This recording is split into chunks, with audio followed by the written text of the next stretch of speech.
जय माँ मातंगी, जय माँ छिन्नमस्ता, जय माँ बगलामुखी मेरे प्रिय साधकों और दर्शकों। आज जो मैं वीडियो आप लोगों के लिए लेके आया हूँ ये बहुत ही महत्वपूर्ण वीडियो है और इस वीडियो को देखने के बाद, सुनने के बाद आपका मन बहुत ज़्यादा खुश हो जाएगा। लेकिन उससे पहले एक बात ध्यान से सुनिए, इस वीडियो को आप पूरा सुने, स्किप करके ना देखें, यानी वीडियो फॉरवर्ड करके ना देखें, क्योंकि इसमें जो मैंने विधि बताई है ये विधि मैं कहीं पे भी बता सकता हूँ इस वीडियो में। अगर आप पूरा वीडियो ध्यान से नहीं सुनेंगे तो एक ही वीडियो को आपको 10-10 बार देखना पड़ेगा, क्योंकि इसमें मैंने मंत्र कहाँ बताया है और इसकी विधि कहाँ बताया है ये मैं आपको नहीं बताऊंगा। इस वीडियो में मंत्र भी है और विधि भी है, लेकिन कुछ सेकंड के लिए दिखाया गया है, इसलिए आप लोग वीडियो पूरा देखें।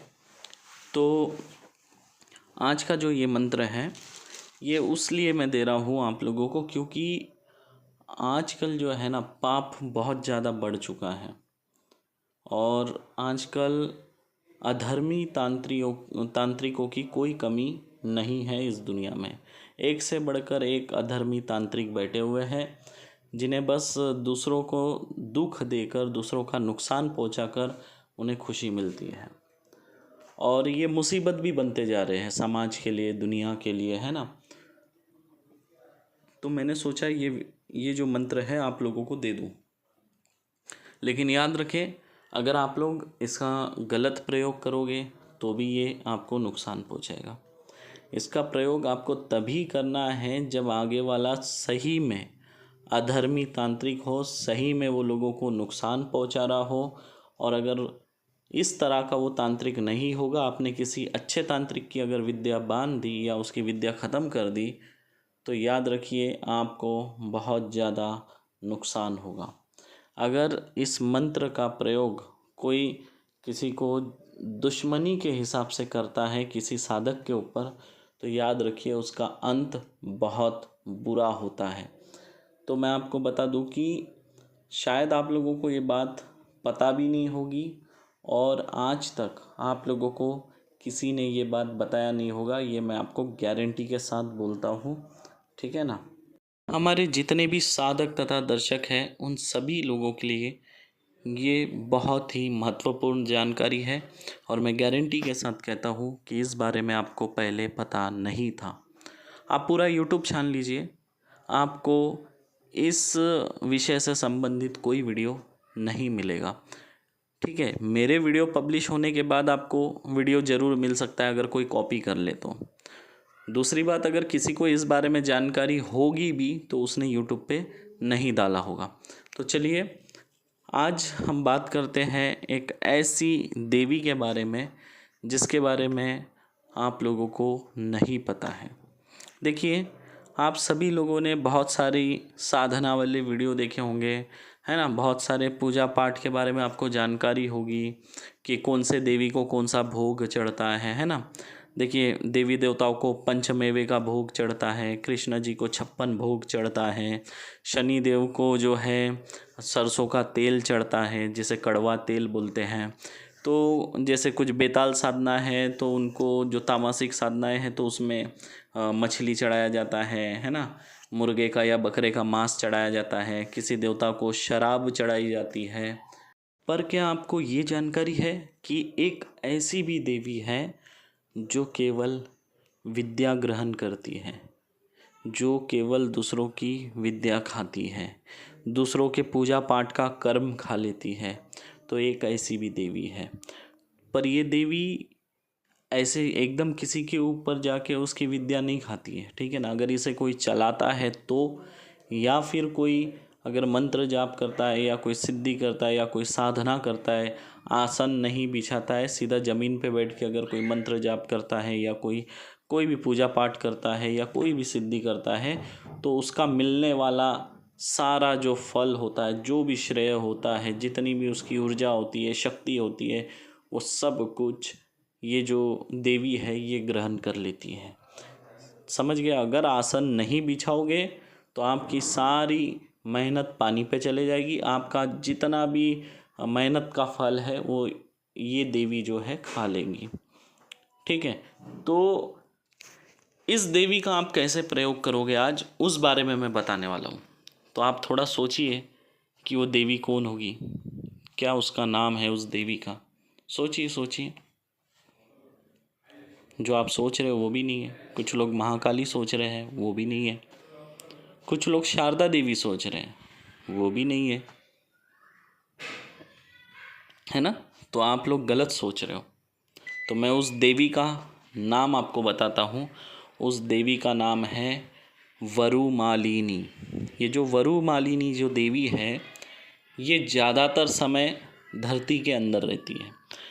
मैंने कई बार बहुत सी ऐसी जगह पढ़ा है और बहुत से लोगों से सुना है कि लोग ऐसा बोलते हैं कि अगर आप आसन बिछा कर नहीं बैठेंगे तो आपकी जो शक्ति है या जो भी आपका पूजा पाठ का जो फल है वो धरती माँ जो है खींच लेगी। पर मैं आपको बताता हूँ ऐसा नहीं है, ये आधा अधूरा बताया गया है। धरती माँ नहीं खींचती है। जब आप धरती के ऊपर बैठ के जो भी पूजा पाठ करते हैं या कोई भी सिद्धि साधना करते हैं या कोई भी मंत्र का जाप करते हैं सिद्ध करने के लिए, तो वो सारी पावर सारी सिद्धि जो है ये वरुमालिनी देवी खा लेती है। इससे वरुमालिनी देवी को शक्ति मिलती है, ठीक है ना, उनकी पावर बढ़ती है इससे। तो ये जो वरुमालिनी देवी है ज़्यादातर समय जो है पृथ्वी के अंदर रहती है, ठीक है। और ये ज़्यादा अंदर नहीं रहती है पृथ्वी से, ये ज़्यादा ज़मीन के अंदर इनका जो वास है 2-3 फीट में ही है। ज़मीन से 2-3 फीट पर इनका वास होता है। तो अब आज आपको बहुत महत्वपूर्ण जानकारी पता चल गई है। अब मैं आपको आगे बताता हूँ। तो अब हम विषय पे आते हैं कि जो तांत्रिक होते हैं वो तांत्रिक लोगों को नुकसान पहुँचाते हैं, है ना। अपनी विद्या का दुरुपयोग कर रहे हैं, लोगों को नुकसान पहुँचा रहे हैं, किसी का व्यापार बंदिश कर दे रहे हैं, तो किसी को रोग लगा दे रहे हैं, तो किसी का मारण क्रिया कर रहे हैं, तो किसी का उच्चाटन कर रहे हैं, तो किसी का वशीकरण कर रहे हैं, तो किसी की मोहिनी कर दे रहे हैं। अब मोहिनी और वशीकरण दोनों अलग है, इस पे मैंने कई बार आप लोगों को समझा दिया। वशीकरण और मोहिनी दोनों एक चीज़ नहीं है, अलग चीज़ है। वशीकरण मतलब किसी को अपने वश में लेके उससे कोई काम कराना, ठीक है ना। छोटा मोटा कोई ऑफिशियल काम हो तो वो अगर कोई आपका काम नहीं मान रहा है, आपका काम नहीं कर रहा है, तो वशीकरण तिलक विलक इन सब चीज़ों का प्रयोग होता है और उससे व्यक्ति को वश में करके उससे काम लिया जाता है। और मोहिनी अलग है। मोहिनी उस जगह काम आता है, कोई लड़का या लड़की एक दूसरे को चाहते हैं, अगर वो उसके साथ रहना चाहते हैं तो उसके लिए किया जाता है। मान लो लड़का है, लड़की से प्यार करता है लेकिन लड़की उससे प्यार नहीं करती, तब लड़का उसे मोहिनी खिला के या मोहिनी क्रिया करके अपने वश में करता है। या कोई लड़की है जो लड़के को चाहती है लेकिन लड़का उसे नहीं चाहता, तो ऐसे समय में लड़के को मोहिनी खिला के वो लड़की वश में करती है। इस तरह का ये प्रयोग होता है। शॉर्ट में बता रहा हूँ मैं, ज़्यादा समय नहीं ले रहा हूँ आपका, तो समझ गए आप। तो ये कुछ तांत्रिक लोग जो है थोड़े से पैसे के लोभ में आके दूसरों का बुरा करते हैं, नुकसान पहुंचाते हैं। तो ये जो ऐसे जो तांत्रिक है जो लोगों का बुरा कर रहे हैं, ऐसे तांत्रिकों की विद्या बांधने में या उसकी विद्या ख़त्म करने में कोई बुराई नहीं है। पर आज जो मैं आपको प्रयोग दे रहा हूँ ये विद्या बांधने का नहीं है, समझ लीजिए। अगर आप ये क्रिया किसी तांत्रिक के ऊपर करते हैं तो उसकी सारी सिद्धि सारे मंत्र नष्ट हो जाएंगे, ख़त्म हो जाएंगे, ठीक है ना। सारी विद्या ख़त्म हो जाएगी। उसने अगर 10 साल की मेहनत करके विद्या हासिल की होगी तो उसे वापस 10 साल की मेहनत करनी होगी और वो विद्या हासिल करनी होगी।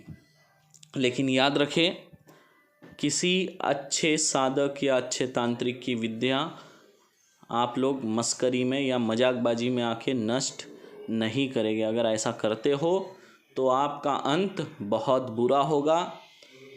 अंत समय में शरीर में कीड़े गिरेंगे, इतना बुरा इसका फल मिलता है। क्योंकि इस मंत्र में आप देखिए, आप जो देवी है, देवी से आप वचन भी दे रहे हो एक तरह से इस मंत्र में, ठीक है ना।